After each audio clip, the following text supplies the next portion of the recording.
Okay, we're live, but we must and we shall let it breathe for oh so brief a moment as we bring in our Facebook community. We love Facebook. Facebook has been very kind to MHH. So we got to make sure they're woven into this thing. But welcome in, everybody. It is the gut reaction episode of the Mile High Huddle podcast. I'm your host, Chad Jensen. With me is my fellow football priest. He's fit to be tied. Well, really, maybe not. It's like eventually you just kind of resign yourself to your fate, right? But Zach, gut reaction off the top. Let me just set the stage really quick. Russell Wilson at the 11th hour, doorstep of the game. They decide, no, we're not going to play him. Brett Rypien gets the go. Meh. Your gut reaction in a, what was it, 7-point loss?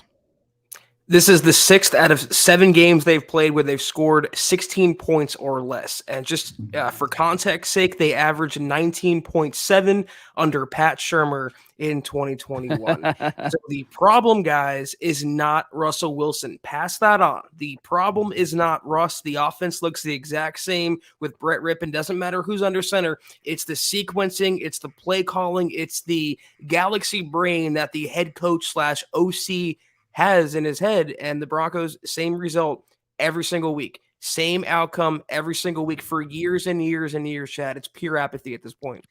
It really is. That's what we've been reduced to. And by the way, Scott couldn't make it tonight, so I'm going to be doing some dual action. I'll be doing my thing on the mic and then checking the chat. So if we're not quite as lickety split getting to your stuff, just know we will get to your stuff. And as Dylan says here, guys, we welcome you in. Thank you for being with us. Make sure you give us a quick like if you're on Facebook and YouTube. It's a small thing you can do to help us out in a big, big, bad way. Zach, yeah, in an alternate universe, all right, the Broncos are now in overtime because Brandon McManus doesn't miss a field goal or an extra point. Right. And so on that missed connection to Cortland Sutton on their second to last possession, right before the 2-minute warning, all they would have needed there was a field goal, and it's going to overtime, right? If McManus connects on those 2 missed opportunities. So this is what I'm getting at here is, yeah, woulda, coulda, shoulda, all that stuff. We're talking about missed opportunities. And those are just the two big obvious ones, all right, is just the missed kicks, the problems there. You can go, but it was windy. Didn't seem to affect Greg Zuerlein, right? Greg Zuerlein was like, what wind? What are you talking about? But it's not just the kicks, Zach. When we talk about missed opportunities, I mean, why isn't Cortland Sutton making that play? Cortland Sutton, make the play. When the chips are down and you need those baller-type star player plays, the Broncos just haven't been able to get them. Better in terms of penalties this week than I think probably all year. This is probably their cleanest game all year. But most of what I'm getting at here, Zach, is that it's symptomatic of an undisciplined team whose coaching staff, all right, is not properly getting them prepared for the intensity and the stakes of an NFL game. First of all, it looked like DPI on Cortland Sutton in the end zone. The refs were spotty once again. They missed a face mask on Brett Rypien as well. It was just another inconsistent game. But why are you throwing for the end zone with a weak-armed quarterback when was it 4th and 3? You need 3 yards. Keep the drive going. Keep yourself alive to fight another down. Why are you taking a money ball shot toward the end zone? Makes no sense. About the extra point field goal fiasco, so your kicker misses an extra point in swirling wind. Hey, let's try a 56-yarder.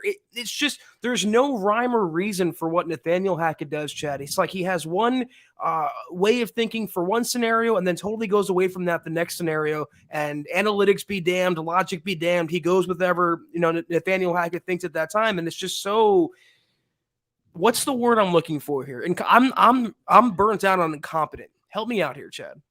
I mean, just not cut out for the job. And Zach, if it wasn't pretty much also combined with again, those first 3 games before they hired the Jerry Rossberg, like the depths of incompetence in the play clock stuff and the game management stuff and the analytics stuff. And like, what more does Nathaniel Hackett, here we are, the Broncos are at 2-5. Now they're going to be taking a trip across the pond. What more does Nathaniel Hackett need to do to prove to you, George Payton, or, the ownership group, I'm not cut out for this job? Like, I'm in over my head. You swung, you missed. Patriot Text, Zach, let's grab this super chat, and then we'll take care of a couple of matters of business, and then we're going to dive straight into the chat because it's on fire tonight. Patriot Text, appreciate you, big dog. And he's echoing kind of something what some of your thoughts here, Zach. What's left to be said? This season and this team, it's a dumpster fire. Let the sell-off for players begin. Wait till next year and another new coach. Zach, are you ready to just start burning the roster? I'm getting to that point. We need some drastic changes in Broncos country. I don't know if it's firing Butch Berry as the OL coach, making him fall on the sword, or promoting Houghton to play caller or whatever, but something is not working here. And if things continue, if they lose to the Jags next week, Chad, and they might, the Jags are a better team people give them credit for. How do you justify bringing Nathaniel Hackett back for another year? Oh, talk about the injuries, talk about Russell Wilson, but Hackett has not been a good coach from the first week of the season. And there were red flags before that with the preseason. It didn't seem like he was up for the challenge of managing a whole team. And it's the same thing we said last year before they brought Fangio back, is how can they justify doing it? But Peyton still did, before they fired him this past offseason. So I'm not ready to say he's going to be one and done, but what does he bring to the table? At this point, nothing. He's the furthest thing from an offensive savant. More to get to, guys, and there's so much more that we got to break down. But guys, if you're like me, you are increasingly getting more concerned about cybercrime, about people stealing your private data and invading your privacy. And you know what? I'm not very tech savvy. That's why I use NordVPN on all my browsers, whether it's desktop, tablet, laptop, or phone. VPN, in case you didn't know, stands for Virtual Private Network. What does it do? NordVPN protects you as a one-stop shop for all things cybersecurity. Very easy to use, all right? You don't have to be an MIT graduate to figure it out. One click, you're protected. Very intuitive to use. And with my NordVPN account, I can have up to 6 devices protected, which is cool, especially if you got wife, kids, family, etc. I no longer have to worry about the hackers, the malicious sites, the pop-ups, and for the price, gang, this is the kicker here, for the price of a single cup of coffee per month, all right, I got complete peace of mind knowing my data, my device is protected. Plus, with NordVPN, I never slave to the media blackouts. Not every member of Broncos country lives in Denver. Sometimes you're out of market game. Well, guess what? You can switch your virtual location to the market, showing the game you want to watch so you don't miss out, Zach, on any of the live action.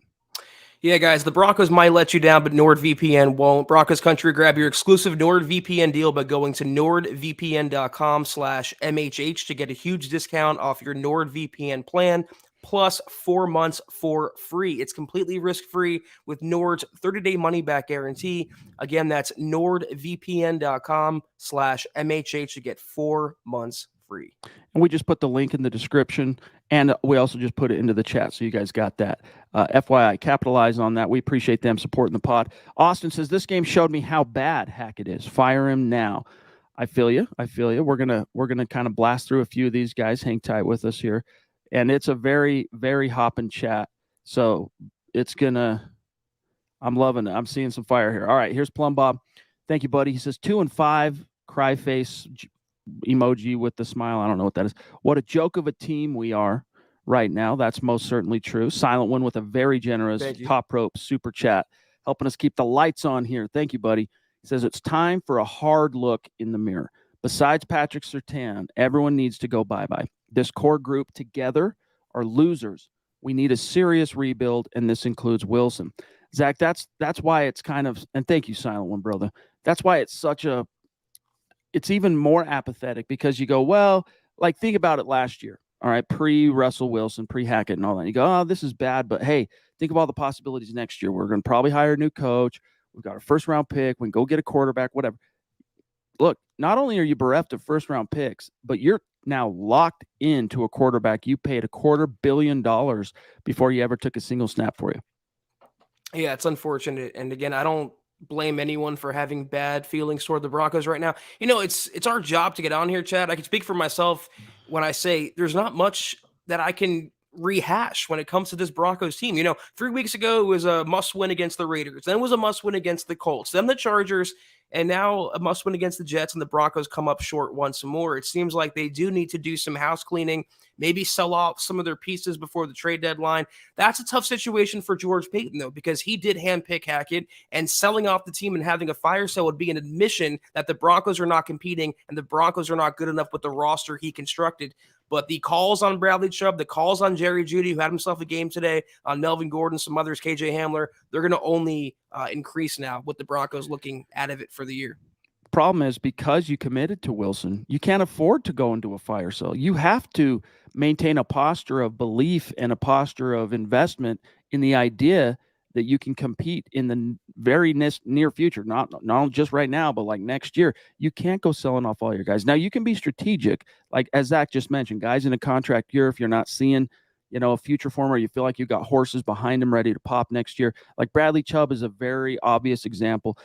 Chris Hernandez, brother, love you. Thank you so much. You're here week in, week out. Symbolic is his gut reaction super chat every single time.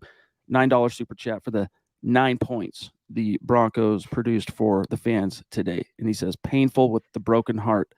Emojis. Keep your chin up, bro. Red99 says, Hackett's a bum, needs to go along with our strength and conditioning coach. Run the ball more, especially on 3rd and 1, 2nd and 1, run the ball. Yeah, it's just little disjointed things like that you're going, again, what does Nathaniel Hackett bring to the table? All right, what is he doing to help? We can sit here and create, Zach, a laundry list of things he's doing to cost this team and be a detriment to the team. What's he doing that's like helping the team in any way, shape, or form, right? I'm serious here. Now, let's steel man this to the best of our ability. What is he doing that justifies his job in any way, shape, or form? He brought music back to practice.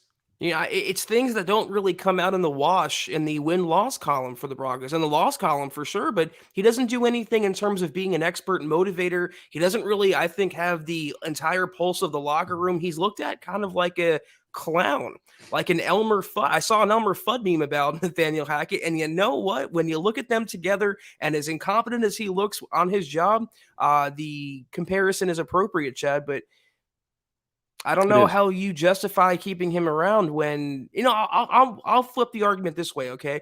How much would the Broncos lose naming Ejiro Evero the interim head coach if they were to get rid of Nathaniel Hackett? The defense plays up every single week, and the Broncos offense lets them down. If there's one newcomer on this coaching staff who should be a head coach, it's the defensive coordinator, not the OC. Well, I'd say at this stage, honestly, like it would be very extreme, but extreme times require extreme measures. But I would say you got nothing to lose. And that's not me advocating for the Broncos to fire Nathaniel Hackett. Okay, in case anyone's watching at Dove Valley. I'm not advocating for the Broncos to fire Nathaniel Hackett, but I also understand that, what are we now, going into week 8 after this game, you're 2-5. There's really nothing hopeful to hang your hat on. Like, you're the worst scoring offense. It's a slop fest typically. Today was kind of the exception, Zach, in terms of penalties and stuff like that, but like it's bad enough to where you got nothing to lose. So Zach, if you got nothing to lose and the only thing in the equation is hope for gain, then maybe that's factored into the calculus. Naj says real quick, then I'm throwing this back to you. Thank you, bro. Love you, big dog. He says 6 straight losing seasons, and this is the roster we have. A historically bad offense, coach after coach coming in and failing. The only hope I have left is that Wilson still has magic left and the new ownership gets the right coaching. Zach. I agree, Naj. I appreciate your contribution as always. But, just to push back on something about the one glimmer of hope today with it being the penalties, I'm not going to laud the Broncos for only having 4 penalties. The fact that the bar was raised so low, I'm not going to salute Nathaniel Hackett for barely moving his feet over the bar and stepping over it. The Broncos should be well coached and disciplined every single week, not one week, and not because, Chad, he brought in someone just to sit in the box and help him out. A good coach does it all. And I'm quickly realizing I was his biggest proponent, biggest advocate. Nathaniel Hackett is not a good coach. Simple as that. The Broncos, Zach, get this, all right? I'll do this super chat and then a little bit of share screen action, then we'll go right back to the chat. Robert says, thank you, buddy, by the way, Robert. Fire him. 3rd and 1, pass. 3rd and 1, pass. 3rd and 1, pass, etc. Embarrassing. I love my Broncos season ticket holder since 1967. Embarrassing. I feel you, big dog. Seriously. We really do. We're getting more to your chats. I just want to show this to you guys real quick here, okay? For some scratch and sniff, all right? Look, Zach, this is a team that ran, 22 plays more than its opponent. 75 plays the Broncos ran to the Jets 53. They only outgained them offensively by 64 yards. So it availed them, but not by much. They were 1 for 3 on fourth down, the Broncos. They were 5 for 16 on third down. In the red zone, hey, they're moving up in the world, Zach. 1 for 2. They're actually 50% in the red zone. And then goal to go, they punched it in with Latavius Murray. But I'm showing you guys this because the Denver Broncos, with this 75 plays, so they ran 22 plays, Zach, more than their opponent. There is no excuse, none, for you losing this game. There's no excuse for you only producing 9 points. And Hackett might say, if he was in the room with us right now, hey, but you know what? Should have been 13 points or whatever. If we don't miss those 2 kicks. Well, still, that's unacceptable, dude. You ran 75 plays. All right. You ran 22 more than your opponent. You got to have something more to show for that than 9 points. Like, this is Bush League stuff. Like, this is worse, guys. We got to put this on the right scale here. All right. In terms of magnitude, this is worse than Pat Shurmur. This is worse than Mike McCoy. This is worse than Billy Musgrave. All right. This is worse. And it was sold to us as significant, massive, hey, the adults are here. Everything's going to be okay now. And worse than Scangarello, who I would take in a heartbeat right now as the OC over Hackett.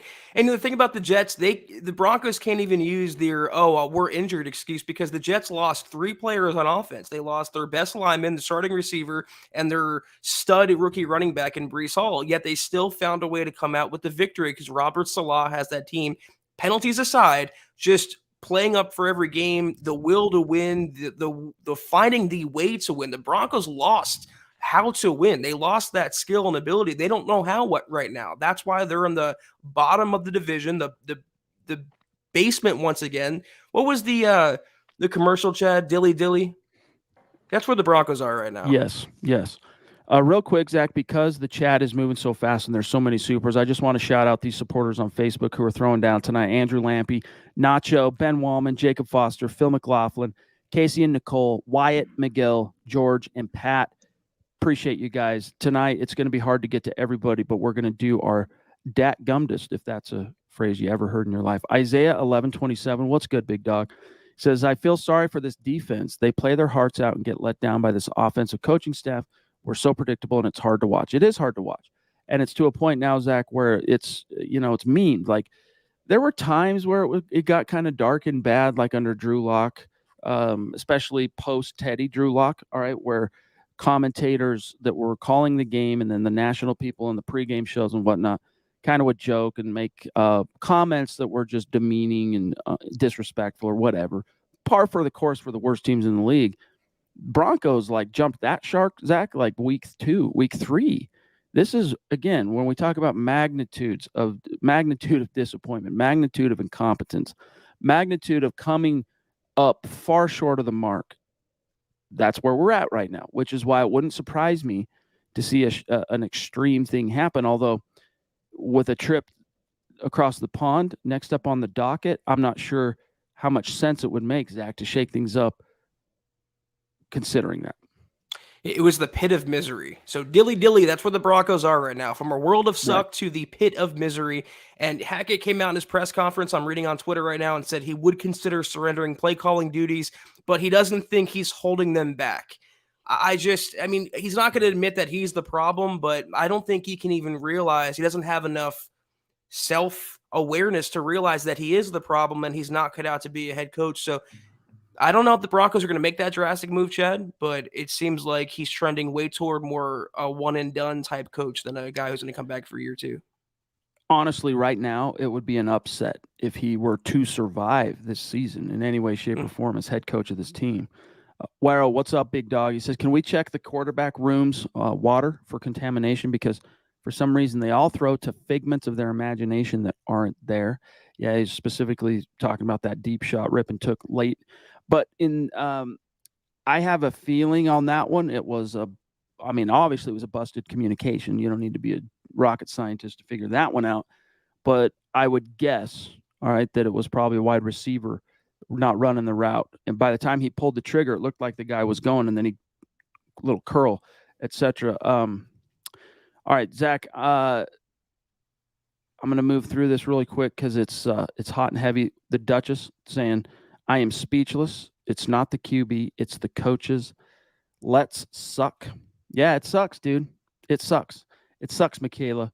But we're here together. All right, we're going to get through this together. This too shall pass. It doesn't seem like it's going to pass anytime in the near future, and it might not, Zach, happen in the timely manner in which Broncos fans want to see it. But there is still the hope, the potentiality of a guy who, going into his career as a Bronco, was being billed as a future Hall of Famer, a guy by the name of Russell Wilson. He is your quarterback. Maybe the time off will help him and reset him. I don't know. I'm grasping at straws, but there are possibilities. So we'll get through it together, Michaela. I wish it would pass. It's like for the last 6 years, the worst case of indigestion you can imagine. And we keep popping more and more Tums every year, taking more and more Pepto Bismol, and nothing seems to work. So we just have to ride out the pain and get back on that quarterback carousel like we all have seen since Peyton Manning. It's just the same old, same story, same movie. Got one here from Wyatt. Appreciate you, bro. He says the offense is terrible, Hackett's terrible, the O-line's terrible, but another glaring problem that's getting worse and worse are wide receivers, especially Sutton, not being able to make crucial catches or win toss-ups. Isn't that Sutton's purpose, the jump ball, crucial catch wide receiver? Yeah, he's been, I got to be honest with you, like, of all the guys I expected to benefit most from Russell Wilson and just like an improved offensive competency, which of course didn't come. So that throws about everything I'm about to say kind of out the window, but it was Courtland Sutton.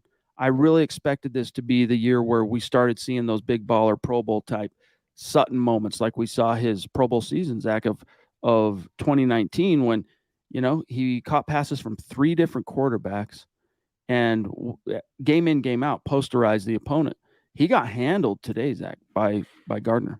Yeah, I mean, Gardner is a good cornerback, so they get paid too, but Sutton really hasn't been the same. He's had flashes, but not really the same since that ACL injury, and I think his knee was kind of bugging him today as well. It's tough when you're constantly going through different quarterbacks and learning their different machinations and chemistry and everything, and then you have a bumbling boob of a OC/head coach that just can't get the offense in a rhythm. That's why you're seeing the receivers not named Jerry Jeudy today struggle all season long. PJ Rivas, thank you, buddy. He says, missed points, penalties, bad coaching, and bad quarterback play. Very apparent. I believe there will be changes in the organization. It's just a bad team. Oh, I agree that that's the way this thing's trending, PJ. It's a matter of when. Dutch is thrown in again. Thank you, my friend. She says, the sad part is there's also no next year. We have no picks or capital. Yeah, that's the frustrating thing, is that, again, it's like last year, at least, hey, we're going to hire a new coach. We got our picks. What you hang your hat on now, guys, if this season continues trending in the direction that it is that this head coach ruined Russell Wilson, and the hope is that let's go find the right head coach to make the most out of the Russell Wilson situation. So it's not like next year is going to be devoid of hope. Russell Wilson's resume is significant. I do think it was the wrong combo. I don't think he and Hackett were the right fit for each other. And there's so much buzz, Zach, so many rumors out there that Hackett has really kind of kowtowed to anything and everything Wilson has wanted to do. That I got to believe there's some truth to it. Now, I don't have any inside information on that front, all right, but there's a lot of things that are being said in that regard, that Wilson was trying to prove that he can be a pocket-winning quarterback and all that stuff, and Hackett kind of going along with it, even against perhaps at times some of his best judgment. But if it trends like this, your hope then is, hey, what can we do to upgrade coaching? Fans are going to be hoping for a Sean Payton. Sean Payton got a lot of good production out of a guy that wasn't the tallest quarterback for the longest time in New Orleans, but a lot of different things that would have to fall in line for that to even become a possibility. I mean, yeah, if we want to talk about next year, we can point to, they're getting Javonte Williams back, Tim Patrick's coming back, Greg Dulcich, Chad looks like the Broncos tight end one of the future, but it sucks that we have to talk about next year before Halloween. Once again, it's every single season. The Broncos season's over before it really even gets started because the coaching, it starts from there, has been so bad. So they can bank on a 35-year-old, then at that point, Russell Wilson, maybe squeezing a couple seasons of plus level play out of him, but who's going to be the head coach? Who's going to be the OC? What players are going to be around? And Michaela, to your point, they are going to have more picks. I guarantee you they will be active before the trade deadline. I don't know if Alberto played at all today, Chad, but he's a trade candidate. Melvin Gordon, trade candidate, 3 yards in a cloud of dust. I was told that the Broncos need Melvin to win. They don't need that 3 yards of carry. He looks completely ineffective out there. Maybe Jerry Jeudy goes. They have some trade pieces they can move. And you know what? At this point, if you're throwing in the towel in the season and you think you can do better than a third-round draft pick, I'm putting Bradley Chubb, as good as he's been playing, on the trade block. At this point, the Broncos need, as Michaela said, that capital to start building toward the future. He's too inconsistent anyway. Like Bradley Chubb started hot and looks good, but like the last few games, he's not been able to produce. He's gotten some pressures. Don't get me wrong. Like he hasn't been completely ineffectual, but in the NFL, it's production. It's production-based business. Did you get the sack? Did you get the pressure that led to the forced throw, that led to the tip pass, that led to the pick? Those type of things we're not getting. Nacho on Facebook. Thank you, buddy. Very generous of you, the stars. He says, hi, Priest. Looking at the bright side, if there is any. Good opportunity for the new ownership to make a statement through massive changes. Accountability needs to be more than lip service. Zach, Ed's got something to say, but I want your thoughts here for Nacho. Well, the Broncos ownership seems to be enjoying their sushi, so I don't know if heads are going to roll in year one at their behest. I think they might let George Payton, the football guy, make that call because he did bring in Nathaniel Hackett, but who knows? They might intercede. They did pay, $5 billion for this team just a few months ago, and now the Broncos are 2-5 and still the same laughingstock they were of years past. Yeah, there's going to be a scapegoat before long, and I want to see who that scapegoat is going to be. Ed, thank you, big dog. He says, I agree, Zach. It's not Russell Wilson. It's Hackett and the offensive line. It's time to fire Hackett. No more excuses. Hackett is not getting any better. New hashtag fire Hackett. Trade Jeudy and Chubb to get picks. See, I would be open to the idea of trading Chubb. I'm not sure I'd be quite open to trading Jeudy if indeed, knowing the fact that you got Russ here, you need to have weapons. You need to have guys. Jeudy was a 2020 pick, so he's under team control. This is year 3, 2 more years after this. I'm trading Chubb if I can, maybe, or at least I'm open to that. Like I'm listening to offers. I'm maybe even picking up a call and gauging interest on Chubb around the league. Melvin Gordon, what are you going to get for him? What's someone going to trade to you? Like anything. the extra box of Doritos that didn't make it into the vending machine. I'll don't know. It. Deal. I mean, I'm thinking of the Moneyball scenarios where part of the trade was like, yeah, and you got to stock our vending machines for. Maybe that's what it is. Yeah. Hey, GM, this is George. Yeah, for Melvin Gordon, all I need you to do stock the vending machines at UC Health Training Center. It's a dealio. Apparently, Alberto was a healthy scratch once again. So hashtag he gone. The Broncos are definitely looking to keep him healthy so they can trade him. And like I said, at this point, guys, the Broncos are going to be in sale mode, not acquire mode, because they're going nowhere. Let's be honest. Let's be realistic with ourselves. 2-5, even if they beat Jacksonville, does anyone have any confidence with Russ, with Rypien, with anyone that they're going to do anything this season? They have to start getting picks where they can. So Alberto, Jeudy, Melvin Gordon, Bradley Chubb, these are guys. KJ Hamler was on the block as well, according to Adam Schefter. They're going to make a couple trades, I feel like, before long. Yeah, Hamler they're not fitting in here with this new philosophy and the new quarterback. Kudos on YouTube with a super chat. Thank you. It says, seeing the game is a waste of time, money, and sleep. Okay. James Todd, thank you, buddy. Our skill players are not as good as I thought. Javonte is the only skill player on offense I feel good about. I would agree with you on that, James. But that's why I keep coming back to coaching. Like, not necessarily the position coaches, Zach not living up to the billing, but when the scheme doesn't allow for the players to prosper, it's hard for the players to prosper. And I'm not taking that onus off. Like Sutton needs to make that play today in the end zone to tie the game and like put you there. He has no excuse. You got to make. I get it. Sauce Gardner, he's good. They get paid too. But like those are the moments where the big baller wide receivers come up in spades for you. Not happening. And we know Sutton's better than that. So why are these situations coming up short? And sometimes, Zach, it's just a matter of teams get into a slump and massive tidal wave of negative momentum just captures them, and there's nothing they can do. Like, that's what it feels like right now. Like, this team is completely consumed by that cloud.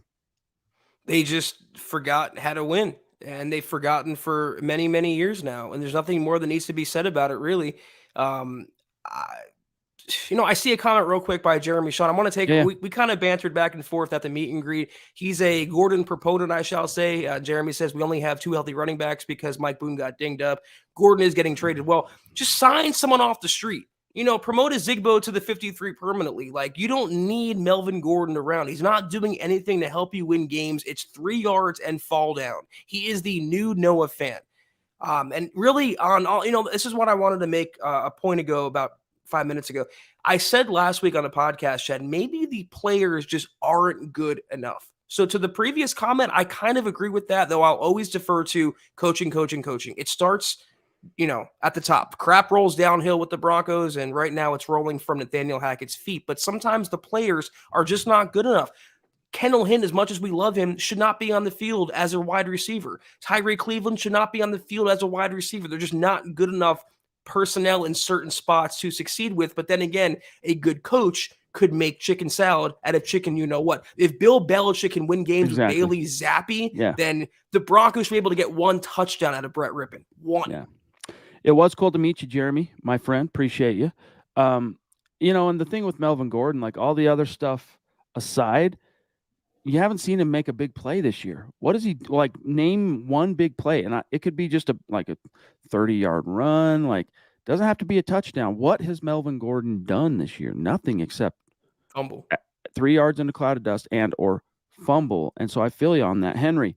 Over this team already, we can't do anything on offense. Like, really, 9 points for an NFL team? I feel you, big dog. This is where we're at. This is where we're at right now, and we're here as your football priest to help you get it off your chest, all right? Help you exercise the demons. Silent One, thank you, bro. That's number 2 for you tonight. It says 3 Hail Marys, for lack of a better term, with 45 seconds to go. Why? Zach, we get back to presence of mind and tactical poise and all these things that you take for granted when you watch the great teams play, right? Like when you watch Andy Reid go at a Belichick, as an example, all right? You get to see those things. They're completely absent and void in the Mile High City. And that's why when you talk about, as you mentioned, which was, thank you for grabbing that and looking on Twitter, Zach, Nathaniel Hackett saying, hey, I'm open to not calling plays anymore, but I don't think I'm the reason why it ain't happening on game day. Like, well, look, what are your alternatives? You do have an offensive coordinator by the name of Justin Outen, who is, you want to talk about a guy in over his head? All right, this is not a guy, you hired a guy to be offensive coordinator who, what was he, an O-lines coach? He wasn't even the tight ends coach, right? Or am I getting it backwards? I think he was tight ends coach. That's right. They wanted the O-line guy for OC and ended up having to settle for the tight ends guy. And he's a former O-lineman himself, if I remember his bio correctly.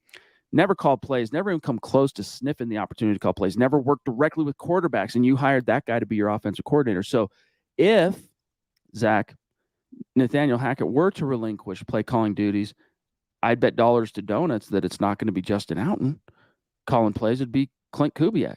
And Clint Kubiak, the quarterback's coach, he got a lot of shade to start last year in Minnesota.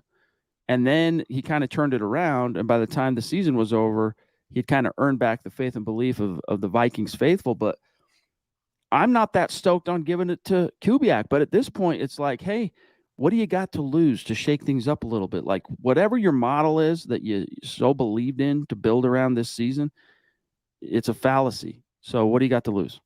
Yeah, call me crazy. I don't want the guy who literally won't leave the building and won't see his family and hasn't slept for days to call plays on Broncos game day. But the thing is with Kubiak, yeah, it might be a changeup, it might be a breath of fresh air. He might be better at it. But 2 things. Why isn't he getting any criticism for his lack of development with the quarterbacks? He's the quarterback's coach. The same thing fell on, TC McCartney back in the day with Rich Scangarello. That's their position. They should be better at it.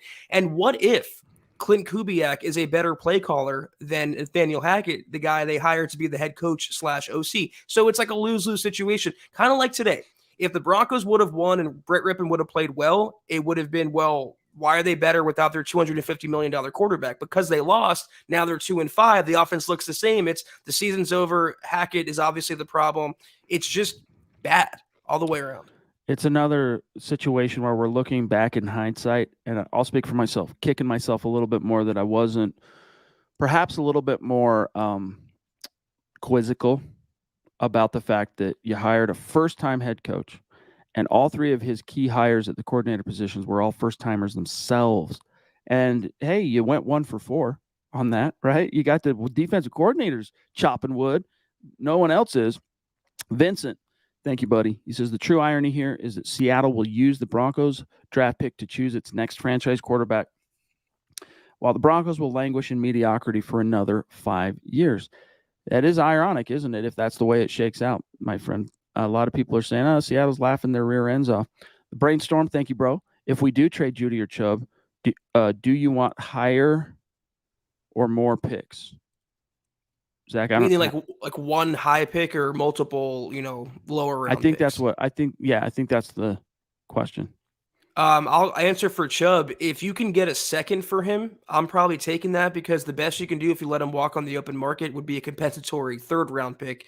And that would get canceled out if the Broncos end up signing players in free agency, as to how the NFL formula works. So Judy, listen, what are you hoping to get for him at this point? A 4th, a 5th? I mean, you're not going to get a 1st. You're not going to get a 2nd. You'd be hard-pressed to get a 3rd. He's way more on that bust territory than he is a foundational player. So with Judy, I would take more picks, but the Chubb, I take the higher pick. Swag Nash, thank you, bro. He says, it's simply Hackett. The offensive line played great today. It's this play calling. It's atrocious. Cut ties now. Fire him. The offensive line did play better. And if you had a quarterback that had a little bit more athletic ability to kind of create, it maybe would have availed you more. I would have liked to have seen this O-line protect the way it did today when Russell Wilson's back there. But, yeah, we'll see what happens with Hackett here. Jess, thank you, bro. Says, I'm donating because I like you guys and our defense. Well, thank you, Jess. Thank you. And that's the thing to remember here, guys, is look, regardless of how this season plays out, it could continue to careen off the tracks and be a complete depressing crap fest. Well, guess what? We're still going to be here every single night doing our thing. And we hope that you will too. That's why we do it, is to talk with you guys. But so long as there's football to be played, Zach, so long as there's a team called the Denver Broncos that is making picks, hiring people, trading, signing, all these things, we're going to be here to break it down. And it's tough as a fan who is so loyal, so dedicated for so long, and never, as someone who was raised in, baptized in orange and blue myself, okay? No one from Broncos country, this is all is accustomed to this. This is all unprecedented. All right. That 6-year stretch was unprecedented. Now you're adding insult to injury, and there's no rational thing you can point to kind of like keep you locked in, other than for whatever reason you're just a sick maniac that loves the Denver Broncos. And that's what we are here, why we're here too. All right. So we'll keep doing this together. Zach, I'm going to serve this one over to you. Duce from New Orleans. I'm not a Drew Lock fan, but with his turnovers, we still scored more points on offense. The system is the problem. Drew Lock, thing of the past, what could have been, what wasn't, whatever, not the Broncos problem anymore. He's off the roster. Let's talk about the current Broncos players. Let's talk about one real quick, Chad, because someone, I can't remember who it was, said to look on Twitter. This is from Mike Purcell, who Andrew Mason of 104.3 The Fan quoted. This is a quote from Purcell. Okay. I'm just sick of being right there. We keep saying, we're right there. It's going to turn around. It's going to turn around. But to be honest, F that. We've got to turn it around. I feel like people are just waiting for it to turn around. It's not something we can wait for. It's something that we've got to make happen. So the KJ Hamler helmet slam was the first crack in the foundation. Justin Simmons saying it starts with leadership. That was the second. And now you have a defensive player, one of a handful of guys who bust their ass every single week and gives their all and keeps the Broncos in the game, play in and play out, is starting to express his disappointment, his anger, and maybe his resentment toward Hackett and the offensive coaching staff and players. This is why you want to maybe nip the problem in the bud if you're George Payton before the locker room goes on full revolt mode. Just an idea. Albert, shout out. Good to see you, my friend. Yes, indeed. The Broncos found another way to lose. Zach, on that front, you put yourself in the shoes of these players, all right? And it's tough because football is the ultimate team sport. No one guy outside of maybe you can make an argument, quarterback, can single-handedly decide the outcome of a game. And even a quarterback, like, he needs the other 10 guys to be doing their thing in order for him to do his. So I feel for the players and like Purcell right now, who understands the frustrations and the anger in Broncos country and how it has devolved into apathy. And it makes me all the more vociferous in my belief that act now. Don't wait to act. People that say maybe the Broncos need to make a kind of a bold move here. Again, it would be unprecedented, but you are presiding over an unprecedented scenario. I mean, never was it this bad. Even with Vic Fangio, it was Joe Flacco, but no one was expecting Mile High Joe to take the Broncos to the playoffs necessarily that year. It was bad. Fangio, first year head coach that year, and the only bright spot was when they finally turned to Drew Lock, and then they finished 4-1 and gave the fans and the media enough hope to end that season that it bought Fangio and the team some breathing room. There's nothing like that. There's no storyline here that opens the door, Zach, to relieve the pressure. The Broncos have to do it themselves. And so they either make changes. Again, I'm not necessarily advocating for the firing of Nathaniel Hackett, but they either make changes, and that could even be Nathaniel Hackett coming out tomorrow morning and saying, hey, look, we've talked about it. I'm going to let X call the plays from now on, Kubiak or Outen, whatever. And I'm going to go about the process of just coaching the team, managing the team on the day-to-day. This guy's call. Or maybe something more extreme, but the Broncos have to do something to shake this thing up right now. Because seriously, I don't understand. Do they not fear the fact that Broncos fans might eventually just come to the end of the rope and they show up one day to play whoever week 12 and there's, a quarter of the stadium's full? I mean, that would be brutal. So do something to shake it up now. And I feel for Mike Purcell, that sucks, but that's a message, I think, Zach, to team leadership here, like the actual shot callers that have power to make moves and changes and strong arm situations. Hey, onus is on you. You know what business people like the Walton Penner family hate the most is their business being affected by an outside circumstance. And in this case, it's the Broncos offense, the Broncos coaching staff. They paid $5 billion collectively to own this franchise, and they're getting nothing back in return. So they might step in. Again, I'm not saying they will fire Hackett yet. I'm not saying they should fire Hackett yet. But Chad, how do precedents become precedents? By becoming the precedent, by just making it happen. Somebody doing it, yeah. Yes, being the first one to do something. And I guarantee you, if the Broncos do it, they will not be the last team that does it. Again, not saying it will happen, but if it were to, it wouldn't be the craziest thing we've seen in the sport. And $5 billion, hey, that's a lot of lettuce. But you know what a lot of that money went toward? What it bought was you guys, all of us, your loyalty, your dedication, the dollars in your wallet that go toward supporting this team in many ways. And they got to be thinking about that right now too. George Fox, this is as bad as Josh McDaniels' time as head coach. It's time to send him packing. Well, hey, McDaniels at least started 6-0, so for what it's worth. Jeff C., you think we can fire the coaching staff? I feel you. I something tells me, whoa, the chat just did something really weird. Something tells me, Zach, that's not going to be the last comment that we see. This one is, Zach, between 614s, there's a super chat that's not letting me click on it. See if you can grab it. It's in between Nick and Alan. And I'll keep moseying through here, and we'll grab Tom. What's up, Tom? He says, I wish we had a good coach or quarterback to focus on Greg Dulcich. He looks like the real deal. He reminds me of George Kittle. At least today was expected.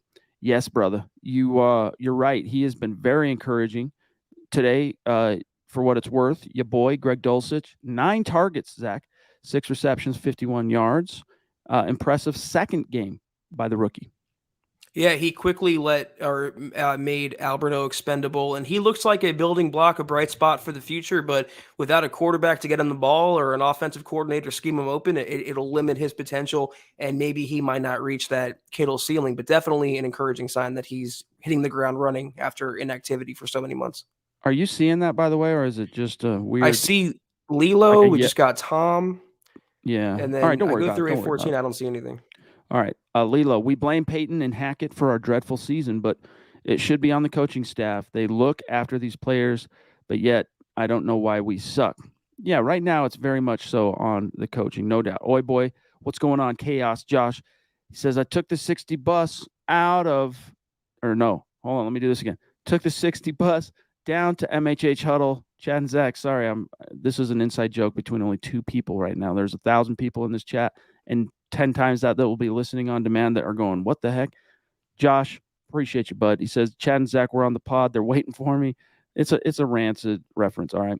The Broncos keep on stinking, so you know I'm a drinking. What you gonna do? This is all to the meter of Roots Radical, by the way. Took the 60 bus. All right, I won't bore you guys anymore, but this is fun for me. Yes, give them the boot, baby. What are you gonna do when you're 2-5 team? Give them the boot. Do what Tim Armstrong would do and give him the boot, right, Josh? All right. Appreciate you, brother. Okay. Whoa. Okay, I think we're pretty caught up, Zach, on things. So let's get to some what's this one? Let's see. Man, the chat's being really weird in terms of what I can click on. I don't know if it's my connection or what, but Robot of Doom, I don't know, dude. I wouldn't do that. You do what you got to do. He says, I'm a Broncos fan for life, but I'll just slide to Buffalo for this season. It's lost. It's over. I mean, hey, you got to find ways to keep it compelling for you during the football season. I feel you on that. But, yeah, I mean, if the Broncos, Zach, are so bad, the apathy is so protracted, all right, that fans are going, I'm gonna go root for this other team. I mean, that's kind of where we're at, I guess. I'm not going to tell anyone how to be a fan. I'm not going to say you shouldn't root for the Broncos. I'm not going to start some grassroots campaign against the Broncos. Um, but I just understand where that comes into play, and it's the same movie with the same ending over and over. Something I tweeted about, I'm tired of impotent offenses. I'm tired of punts. I'm tired of boring football. I'm tired of a Broncos starter getting injured every single week, like Baron Browning was in this case. It's just the same thing every week, every month, every season, year in and year out. And from a fan's point of view, I don't blame any of y'all for maybe wanting to take a break or reconsider your feelings with the Broncos temporarily, at least until they get back on the right track, at least until they get another victory and prove they're a worthwhile NFL franchise. Just once again, so far below that Pat Bowlen standard. And when you really think about how far they've fallen, it's depressing. Miguel, rough one today, fellas. Who would be a good option to replace, or who would be a good option at OC to replace Hackett and keep Evero as head coach? Well, it really, Zach, only comes down to the offensive coordinator himself, or Kubiak, the quarterback's coach. And if you had to err on one of those two sides, which side do you err on, Zach? I'm probably taking Kubiak in that case. But again, it just points to my last comment. It really is sad, pathetic, awful, depressing, sobering that on October 23rd, after months and months of hype with Hackett, Russell Wilson, a potential playoff team, a good one at that, we thought, we're talking about replacing the head coach and promoting Evero to interim and looking for a new OC again before Halloween. Real quick, Sucks. there's a few supers that are not showing up in the chat itself, Zach, that I'm looking at on the back end that I just want to shout out really quick and grab there if it's a question. One of them being the great. Oh, let me find it. Where to go? Zeus McPeak, who says hi to everybody. Love you, Zeus. Zeus, I'm sorry I can't flash your super chat. I don't know why it's not showing up in the chat, but I see a few weird little small skinny colored things, Zach, on our chat side where it's like it's glitching some of them where it's not showing it. But Stu, a legendary figure. Thank you, Stu, as always. Your contributions always appreciated, and just seeing you in the chat makes us feel better about this Broncos Yes. state of the franchise. Seriously. I don't know that we would be doing these as live stream pods, Zach, were it not for Stu and his support early on, and really just being a great leader and a community maven at MHH. So here's a couple others. Aaron, who says, I'm so disappointed. Maybe we grabbed that one. And Sutton, wide receiver ones, catch those. Actually, I don't think we did get that one. Naj jumping into, again, saying the last few weeks were real painful when thinking about those losses. Now apathy is setting in. It is so infuriating and disheartening to think we may not win a single AFC West game. Just praying Russell returns to form, Zach. Yeah, I mean, but is it too little too late, even if he does? It's really telling, Chad, that he would come to the Broncos. He had one fluke injury last year, the mallet finger injury. He comes to the Broncos, and within 6 weeks, he has a throwing shoulder injury and now a partially torn hamstring, according to reports. And why is that? It's because he spent almost every down running for his life, scrambling for his life, because the Broncos neglected their duty to supply him with a competent offensive line. That was, when you asked me, Chad, in March, April, May, June, July, August, even September, what's your biggest worry about this Broncos team that could sink all the hype? My answer always was injuries and offensive line play. And you know what? Both of those things came to fruition. Yes, indeed. Okay, here's from Proud Pharisee throwing down two supers. First one says Sutton and Judy can't beat over the top. True. Judy can with his speed, so why isn't it happening more? Why aren't they trying to use him as a beat him over the top, take the top off threat? He says, I thought Hamler could, but apparently not. The offense can't run the ball, and thus every play is its own miracle. I just don't trust this offense to do anything. And then he says, Zach in Super Chat 2, I don't understand how Hackett has the chutzpah to show his face. I know firing midseason isn't usually a great idea, but Hackett is so bad, I fear for the core of this team. He is breaking them. One more, and then he's got a few more, but I'm going to read one more, and then I'm serving it over to you. Hackett is wasting the best core we've had since the Super Bowl. I wish Peyton went with a Wilson Fangio ticket. The sad part is that we don't have premium draft picks. Again, this team will break soon.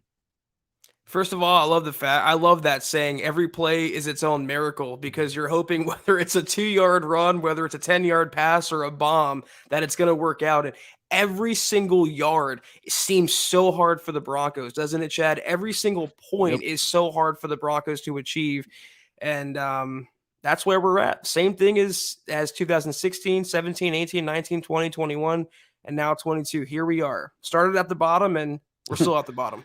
And I mean, that was an observation I've been making game in and game out on Twitter. Is it's just remarkable how difficult everything seems to be for this team on offense. Like every single yard is like dearly bought. Like they had to throw all their savings. They had to pull from their kids' college account just to get that 1 yard. Like skin of their teeth. By the way, Danny Gibson, appreciate that super chat, brother. I would flash it on screen, but for some reason there's a little YouTube glitch going on right now. So I'm looking at this on the back end. All right, Zach, couple more here from Proud Pharisee, who's throwing down. He says, we can't win in the run. That's it. That's where the offense dies. Peyton should get rid of the skill players and reload in the trenches, even Sutton. Watching other offenses makes me think my team is a high school team, the Broncos, he's saying. I barely remember what it meant with Peyton Manning, where we could rely, Zach, on 300 yards. Pharisee deserves this for sure for being so supportive. Thank you for throwing down as you did, Pharisee. I don't blame Peyton, and he does get criticism because he did handpick Hackett, but I don't blame him at all for moving on from Fangio. To your point, Pharisee, about a Fangio Russell Wilson ticket, they made the right call, or he did, firing Fangio and wanting new blood, a younger coach, and an offensive-minded coach. I just think right now he picked the wrong offensive-minded coach. In hindsight, I would have much preferred Kevin O'Connell, who looks like he has his crap together and has some chutzpah, to use your word, and he looks like just a guy who's been doing it for decades on the sideline, not Hackett, who looks like every single week was his first week with a play calling sheet in front of him. So again, Peyton made the right choice, but the wrong choice at the same time, if that makes sense. All right, a few more on the back end here. So Jim Snyder, thank you, buddy. He says, 20 years of watching and supporting this team, I can barely stand to watch. I've never felt this bad about our team. And then Beto Garcia says, Zach, what needs to happen if the Broncos were to, what needs to happen if Broncos were to lose, guys? Okay, so the Broncos lose, what needs to happen? I mean, what do you do right now, Zach? Let's pretend that you have the power to actually affect change in the halls of Dove Valley. What can you do? I think he means if the Broncos lose to the Jaguars, going into the bye week, Hmm. do heads roll? Are there major changes being made? It depends on the health of Russell Wilson. I think that hamstring is worse off than the Broncos are letting on. It went from a potentially significant injury, according to reports, to him being day to day. I don't think the Broncos want to admit that their $250 million quarterback is already damaged goods in their system. But what could you really do? If you fire the head coach and promote Alton or Kubiak to OC, you still have either a banged up Russell Wilson or Brett Rypien, who I'm sorry is just not a starting caliber quarterback in the NFL. His Hail Marys weren't Hail Marys, they were just deep passes. That's how weak his arm is. So that's why I'm saying the personnel really isn't that good, and especially the personnel right now under center. In my realistic view, you can't really do anything but ride in on the horse, no pun intended, that got you there, and kind of just ride out the season and hope for the best, and go into 2023 with a different strategy. I understand I guess you could call it a tinfoil hat theory here, Zach, but I understand it. And I think if I had to bet some money on it, I wouldn't be, I would be maybe a little loosey goosey with my money. And that is, you brought up the point, Zach, that in 10 years of starting in the league, Russell Wilson was so determined. It's not like he never got hurt, but he and his team were so gritty, so determined. Like the elite quarterbacks, like even Peyton Manning. If you guys can remember 2014 down the stretch, that season ended in disappointment with the Colts coming in and shocking the Broncos in the divisional round. But Peyton Manning was hurt the last quarter of that season with a really bad high ankle sprain. No way in Sam Hill is he letting you take him off the field for that. And even the next year when Kube was here and he suffered the plantar fascia tear, etc., like the team actually had to step in and just say, no, Peyton, you're sitting down for a while. All right, back to how this relates to Russell Wilson. 10 years in Seattle, Zach. He misses 3 games. Not because he's never been injured, but because the stakes are so high in the league that you just can't afford to miss a game. But this was 7 games into his first season as a Bronco, 2 reported injuries, the shoulder that he played through, and then a hamstring. I don't know. Look, I'm not a sports medicine expert here, Zach, but I would think if you were the Broncos and in terms of severity of risk of further exasperation, maybe you'd hedge a little bit more about a quarterback having a tear in his throwing shoulder if you were going to sit him for any stretch over a hamstring. I mean, not to say a hamstring's not important. I understand, but like we're doing this right here. Or was it more about, hey, we need a reset. We need just like take a breather and then let them come back. And if there was an opponent we think we could maybe survive that with, it's the Jets. Turns out they couldn't survive it. I don't blame people that have that kind of, I guess, paranoid, skeptical outlook. Yeah, I don't know that Hackett is protecting Russell Wilson in this case because of all the criticism, because Hackett's neck is on the line more so than Russ's is. And he was exposed today one where it was a lose-lose for Hackett this game. So I don't know what's going on with Russ, but I think we can deduce one of 3 scenarios occurred. He either got beat to hell because the Broncos O-line couldn't protect him. Number 2, he was damaged goods already and maybe even a lemon coming from Seattle. Or number 3 might be the most plausible, like every other player on the Broncos roster pretty much.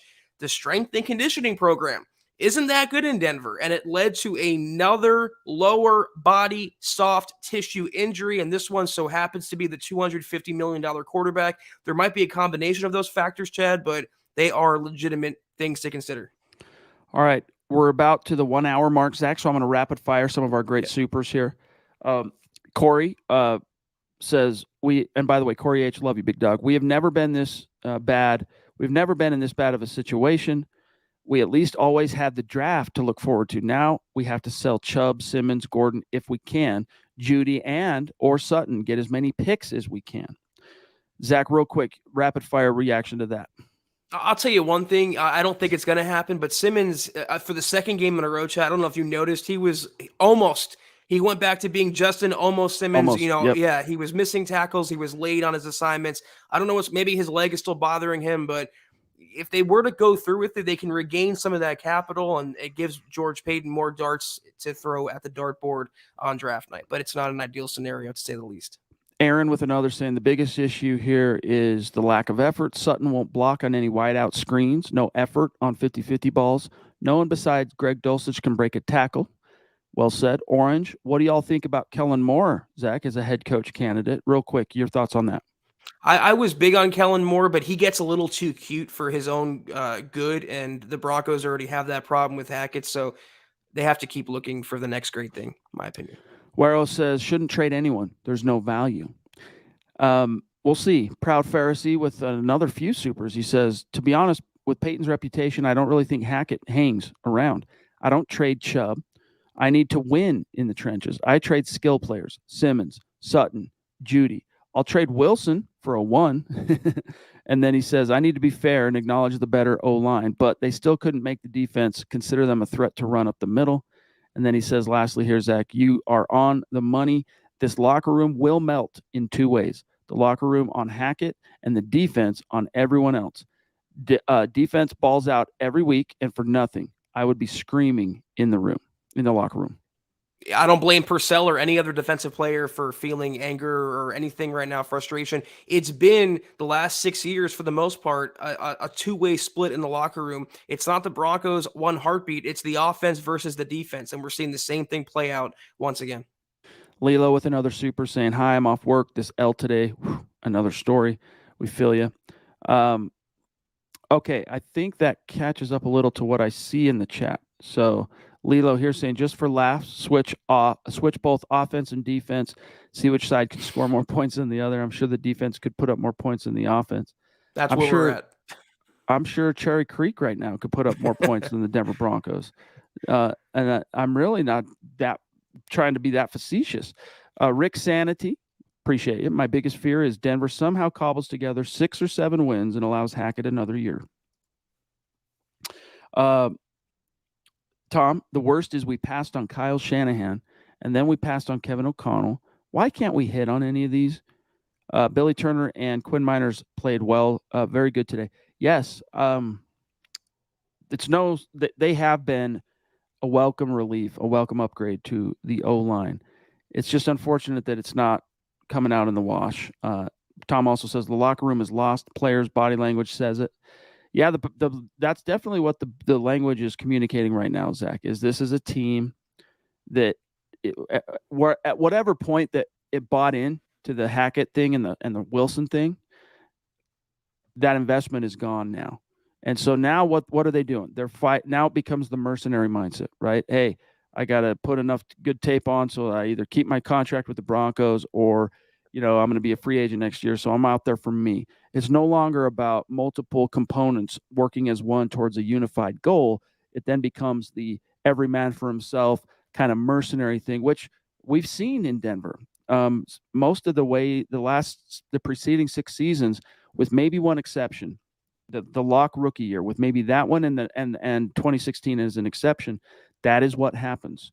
Is they disengage from the cell, right, from the whatever the coaches have been selling them, and it's every man for himself.